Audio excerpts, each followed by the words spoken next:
大家好，尋日呢，我無意中見到有人誤傳咗一個舊謠言，講及嚴重病毒在襲嘅，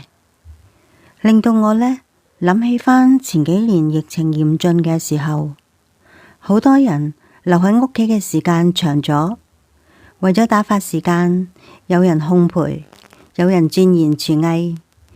亦都有人學習更多嘅興趣同埋技能。比如語言啊、電腦啊等等，病毒令到我哋慢生活咗落嚟，令到有一啲人有機會去思考生活。過往一直營營役役、急速嘅步伐，無論喺交通、行路，甚至到說話，就連食啊，都係速食噶。有時真係講咗啲乜，食咗啲乜，我都要諗諗先記得㗎。更甚嘅係，有啲連親密關係都唔想花太多時間去培養，一樣都係奉行速食形式，結果導致身心疲累。或者上天都睇唔過眼啦，病毒令人有機會停一停落嚟，用時間去反思一下自己嘅生活。當然，際遇唔同，性格有異，都會得出唔一樣嘅結論。有人喺生離死別面前，更加互相關照，更加團結親情，珍惜所有，甚至更加懂得喺生活上分出輕重、平衡。我自己亦都喺度練習平衡當中㗎。但係亦有人難以適應靜落嚟嘅生活，心情躁動，多見咗屋企人反而爭執多咗，或者呢一種情況多數都係偏向消極態度嘅人，又或者係個人嘅抗壓能力唔同嘅效果。希望大家都可以過度咁改善落嚟。人同動物都係會經一事長一智嘅，無論需要嘅時間係長抑或短，都能夠喺苦難中學習提升自己。所以切忌令到自己處於消極，日子總會過去，而要懷住正面積極嘅態度，活好每一個當下，咁不知不覺日子就會好起嚟㗎喇。去調節一個好嘅習慣，摒棄壞嘅習慣。多諗一下我哋所擁有嘅，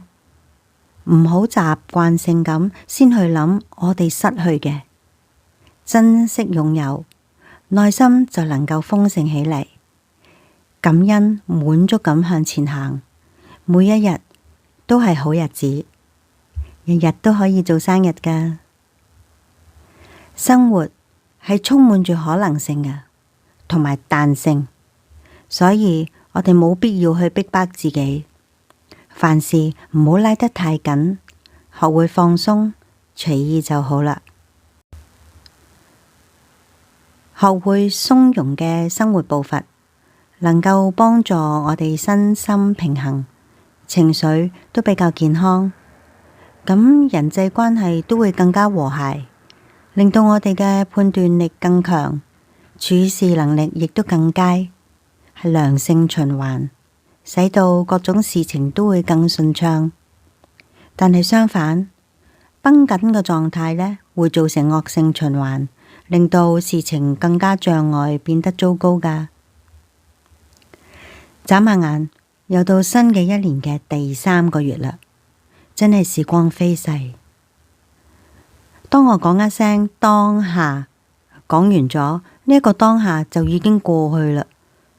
所以我哋應該好好咁去珍惜每一個當下，而唔好去浪費我哋寶貴嘅精力同埋時間去懊悔、怨恨、生氣或者種種嘅負面情緒上面。如果唔係，我哋就太浪費人生，蝕大㗎啦。好好咁去愛，為自己做好每一件想做嘅事，唔好有太多要求別人嘅想法。試諗下，我哋其實連自己心猿意馬嗰個心都找唔住，掌控唔到，又何況係其他嘅人同事呢？不如將心思同埋精力收攝返去我哋自己嘅身上，享受住過好每一個當下，有緣嘅分享一下喜樂咯，此生就不枉啦。所以喺呢一年嘅開始，我都喺度練習中實踐緊勞逸平衡。呢一個星期呢，我好成功咁做咗喺星期六晚上同埋今日星期日都冇安排工作日程。無論點樣過，家庭係最重要嘅，